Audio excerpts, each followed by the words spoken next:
Les forces militaires russes ont saisi davantage de localités dans l'est de l'Ukraine dimanche, tandis que l'Ukraine a repoussé les offensives russes sur plusieurs fronts. Les troupes russes ont pris le contrôle de deux autres localités dans les régions de Kharkiv et de Donetsk, a déclaré le ministère russe de la Défense lundi.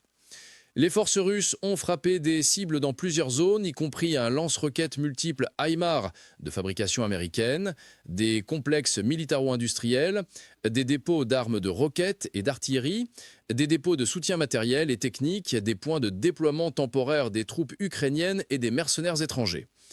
Le système de défense aérienne russe a également intercepté des drones ukrainiens, des bombes aériennes guidées, des roquettes HIMARS et détruit certaines armes et équipements ukrainiens dans la journée, a déclaré le ministère.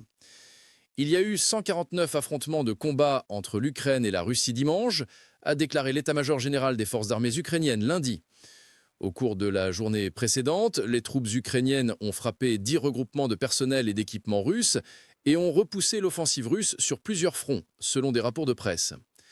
L'armée ukrainienne a également détruit plusieurs pièces d'équipements russes, y compris des chars, des systèmes d'artillerie, des lance-roquettes multiples et des drones tactiques.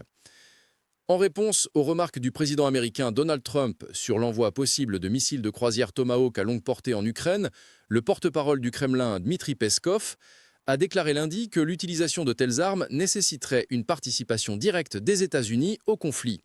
Le même jour, le vice-président du Conseil de sécurité russe, Dmitri Medvedev, a averti le président Trump que la fourniture de missiles de croisière Tomahawk à l'Ukraine pourrait mal finir.